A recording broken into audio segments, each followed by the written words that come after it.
청춘의 소리에서는 45대 총학생회 선거에서 벌어진 등록 거부 사태에 대한 진실을 알기 위해 총학생회 후보 최성웅 학생을 만나봤습니다.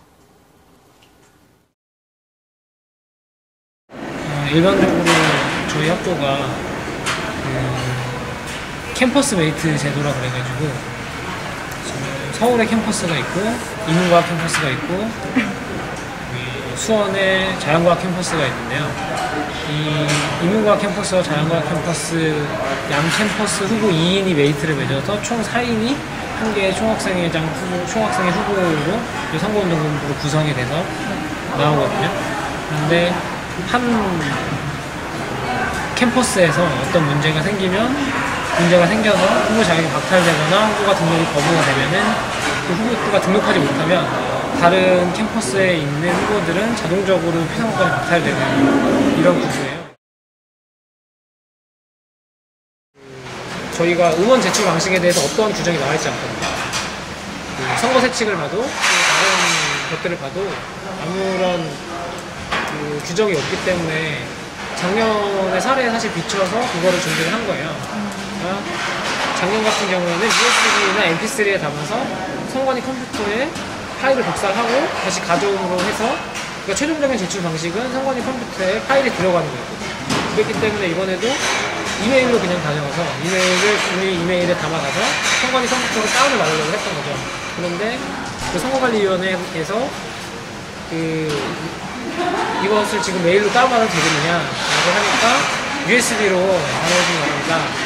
그 이유는 상대편 선본의 추천 인용도 입력 작업 중이기 때문에 USB로 가져오시기 바랍니다 라고 했다는 거죠. 그래서 어쨌든 선관위 공고사항이었기 때문에 따를 수밖에 없었고 그 과정에서 4분이 늦게 됐고요. 또 여기서 주목할 만한 점은 아까 새로 제출 마감 시간이 6시 30분이라고 했잖아요. 근데 6시 저희 학교 선거 세칙에 규정된 바로는 마감 시한이 끝나고 나서 마감 시간이 지난 후 서류 등록 확인 작업을 시작한다 라고 돼 있어요. 그러니까 6시 30분 이후에 그거를 시작해야 되는데 이미 6시 20분에 상대 선본에 후보 등록 서류를 확인한다는 이유로 저희 선본에 서류를 받는 작업을 발령시키고 그러고 있었던 거죠. 명백하게 이거는 선거세칙 10조 1항 위반이고요.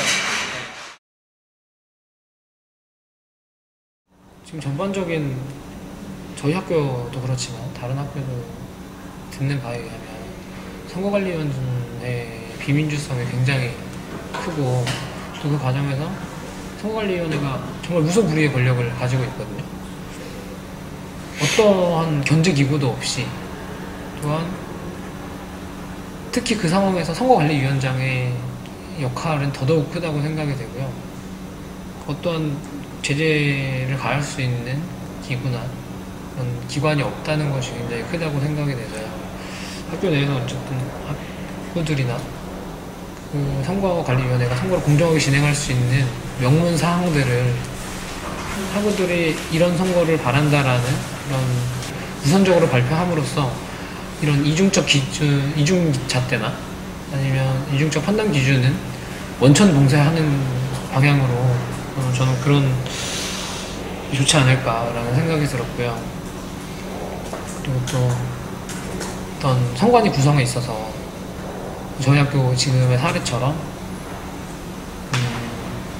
어떤 메이트로 있던 후보들이 학생회장이 후보로 다시 한번 나오고 그 학생회장이 선거관리위원장을 맡는 이런 경우에는 선거관리위원장의 공정성을 위해서 선거관리위원장이 다른 사람이 돼야 되거나 이런 상황이 돼야 되지 않나 하는 생각이 들어요. 실제 성균관대학교 제45대 중앙선거관리위원회 홈페이지에 등재된 선거시행세칙을 살펴봤습니다. 선거시행세칙에는 등록 마감 후 등록 확인을 시작한다는 내용이 명시되어 있었습니다. 이후 청춘의 소리 취재팀은 총학생회의 입장을 듣기 위해 민족성대 총학생회실로 찾아갔습니다. 하지만 총학생회실의 문은 닫혀 있었고 이후에도 연락이 되지 않았습니다. 최성홍 학생을 비롯한 등록 거부를 당한 총학생회 후보 측은 하루에 첨배를 하고 강의실로 찾아가 사건의 진실을 알리는 등 수많은 노력을 하고 있지만 선관위에서는 아무런 대응 없이 선거를 진행하고 있습니다.